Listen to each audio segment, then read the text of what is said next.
মাত্র ৩ দিন ফোন বন্ধ রাখলেই মস্তিষ্কে বিপ্লব। নতুন বৈজ্ঞানিক গবেষণায় যা উঠে এসেছে জানলে চমকে যাবেন আপনি। আপনার হাতে থাকা স্মার্টফোনটা শুধু যোগাযোগের মাধ্যমই না, এটা ধীরে ধীরে আপনার মস্তিষ্কের রাসায়নিক ভারসাম্য, মানসিক স্বাস্থ্য, এমনকি আবেগ নিয়ন্ত্রণ ক্ষমতাকেও ধ্বংস করছে। আর ভয়ঙ্কর ব্যাপার হলো আপনি সেটা বুঝতেই পারছেন না। কিন্তু মাত্র ৭২ ঘন্টার জন্য স্মার্টফোন বন্ধ রাখলে যা ঘটে তা যেন এক প্রাকৃতিক মস্তিষ্ক সফটওয়্যার রিস্টার্ট।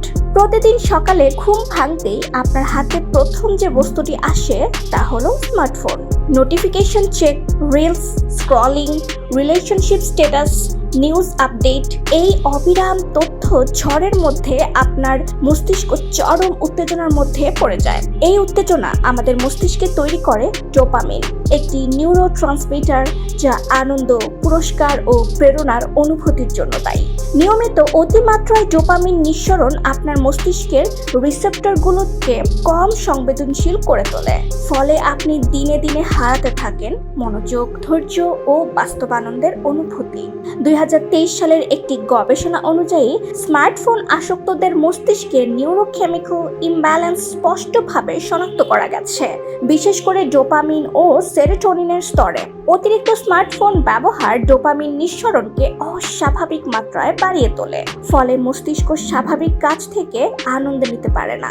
এই নিউরোট্রান্সমিটার আমাদের ঘুম, আবেগ ও মানসিক স্থিতি নিয়ন্ত্রণ করে। দীর্ঘ সময় স্ক্রিনের দিকে তাকিয়ে থাকা, বিশেষ করে রাতে, সেরোটোনিন ভারসাম্য নষ্ট করে দেয়। ফলাফল উদ্বেগ, অনিদ্রা, হতাশা, সামাজিক বিচ্ছিন্নতা। কিন্তু তারপর যা ঘটে তা যেন ম্যাজিক। মাত্র ৭২ ঘন্টায় পরিবর্তন।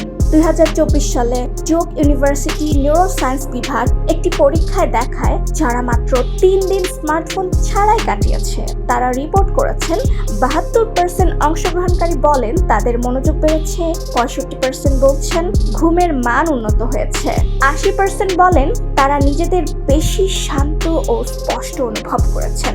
একই ফলাফল দেখা যায় ইউনিভার্সিটি অফ এসেক্সের ডিজিটাল বিহেভিয়ার ল্যাবের গবেষণায়। এই সময়ের মধ্যে মস্তিষ্ক ধীরে ধীরে ডোপামিন ডিটক্স শুরু করে। আপনার আসল আনন্দ অনুভব করার ক্ষমতা ফিরে আসে, চোখে ফিরে আসে উজ্জ্বলতা, মন ফিরে পায় ফোকাস, জীবন ফিরে পায় ভারসাম্য। আসক্তির লক্ষণ যা আপনি অনুভব করছেন কিন্তু নাম দিতে পারছেন না। একটু পরপর ফোন হাতে না নিলে অস্বস্তি লাগছে, কিছু না থাকলেও নোটিফিকেশন চেক করেন, ঘুমানোর আগে ও পরেই ফোন ব্যবহার করছেন, মন বসছে না পড়ার টেবিলে কিংবা কাজের মধ্যে, অন্যের সঙ্গে থেকেও মনের মধ্যে ফোনের চিন্তা ঘোরে সারাক্ষণ। এসবই ডোপামিন ম্যানিপুলেশনের লক্ষণ।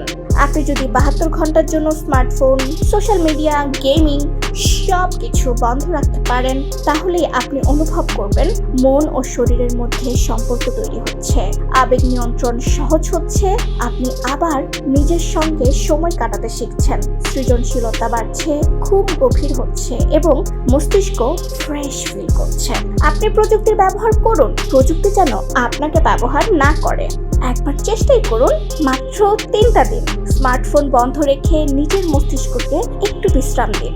আপনি অবাক হয়ে দেখবেন আপনি কি হারিয়ে ফেলেছিলেন এবং কি ফিরে পেয়েছেন। কমেন্ট করুন, আমি ৭২ ঘন্টার চ্যালেঞ্জে যাচ্ছি। সাথে লাইক, শেয়ার এন্ড সাবস্ক্রাইব করুন, কারণ এটাই সময় জেগে ওঠার।